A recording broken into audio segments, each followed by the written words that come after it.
지난 11일 일본에서 반도체 공급망 강화와 첨단 기술 개발 및 보호 등을 골자로 한 경제안보법이 국회를 통과했습니다. 내년 봄부터 단계적으로 시행될 예정입니다.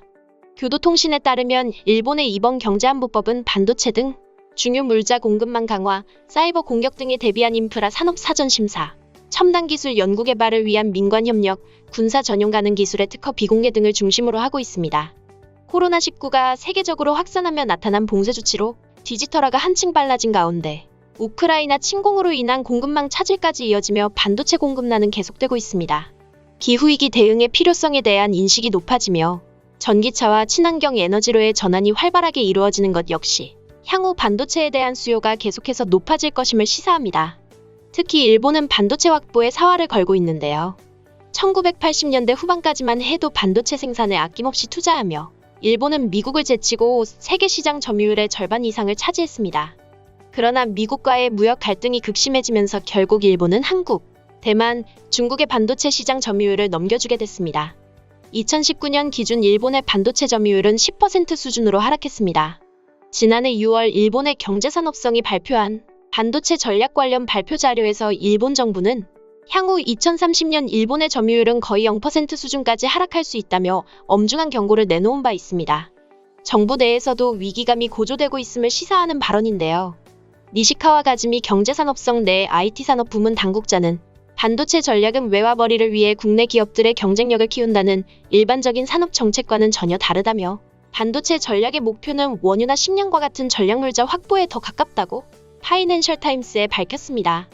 이어 가장 큰 과제는 사람들 사이에서 반도체 확보의 중요성에 대한 공감대를 형성하고 이것이 전적으로 민간 부문에 맡길 수 없는 일임을 사람들에게 알리는 것이다라고 덧붙였습니다.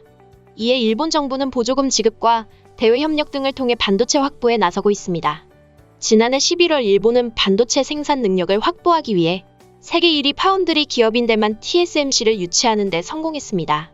일본 구마모토현에 반도체 생산 공장을 건설하는 대신 전체 투자액 8천억 엔, 약 7조 9,600억 원 중 약 절반을 지원하는 조건이었습니다. 대만 TSMC는 일본 소니와 함께 공동으로 반도체 공장을 건설해 2024년 12월부터 생산을 개시할 계획이라고 밝혔습니다. 다만 일본 내에서는 대량의 보조금을 주면서 유치한 TSMC 공장이 최신 반도체 기술을 적용한 것은 아니라는 비판도 나오고 있습니다. 반도체는 회로의 선폭을 가늘게 만들수록 더 많은 소자를 집적할 수 있어 성능을 높이는 데 유리한데요.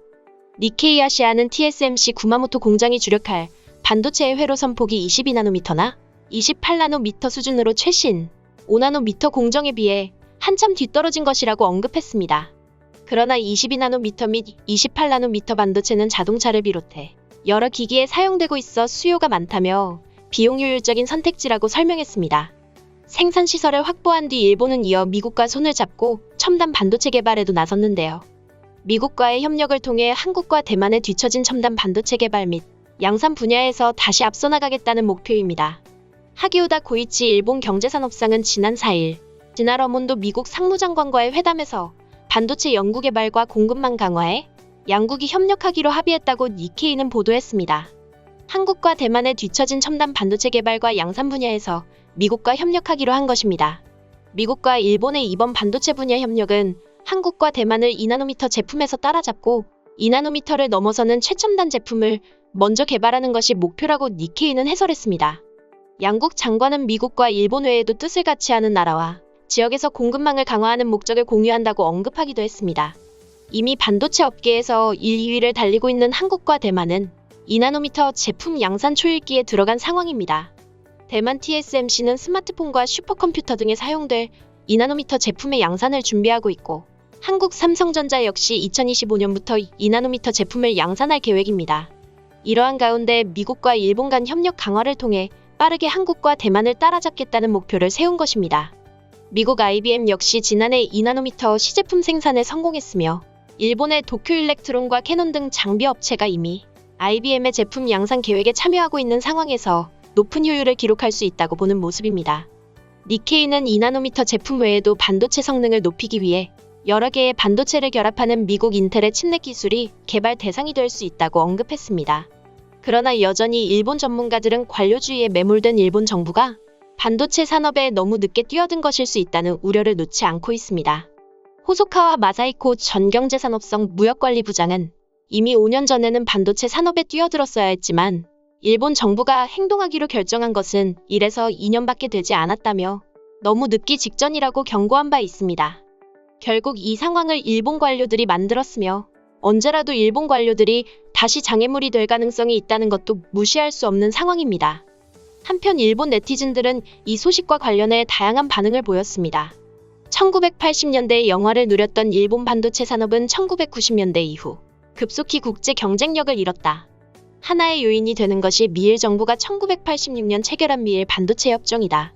최종적으로 1996년 8월 2일 10년간 지속된 미일 반도체 협정을 연장하지 않기로 최종 합의하면서 종료됐지만 일본의 반도체 산업은 계속 쇠퇴해 현재에 이르고 말았다.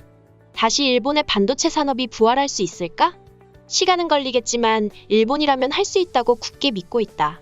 다음은 좀 더 부가가치가 높은 반도체를 만들어주었으면 한다. 대만 같은 미국의 발상력과 일본의 응용 개설력이 합치는 것은 물론 미일 정부의 작은 백업이 있다면 반도체 패권도 꿈이 아니다. 이런 것들은 신뢰할 수 있는 국가들과 협력해야 한다. 일미의 기술 협력은 믿음직스럽다. 차세대 반도체 연구도 착실하게 진행되길 바란다.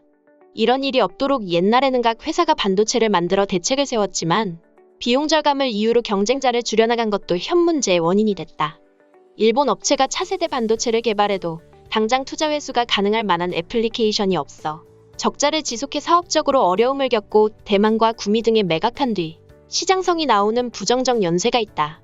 일본 업체는 라이센스 수입이 있으면 좋은 편인 경우가 많다. 최첨단 물건 만들기도 중요하지만 그것들을 지속시키는 시스템이나 활용처를 명확히 하고 국가 물건 만들기 비전 2035를 발신하고 지속 가능한 개발 전략을 진행시켜 주었으면 한다. 미국은 이미 잘하고 있으니까 우리도 타인을 통해 배우자.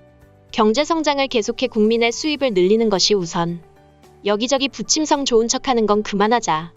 영국이나 미국이나 경상수지 적자는 정상화되고 있고 호주도 오랫동안 경상수지 적자국이었다. 분명히 무역수지 경상수지에 대해 흑자는 좋다, 적자는 나쁘다는 식의 논의는 경제학적으로는 무의미한 것으로 알려져 있다. 사실 수지가 흑자든 적자든 GDP 성장이나 고용 등 실물 경제에는 전혀 영향을 주지 않는다.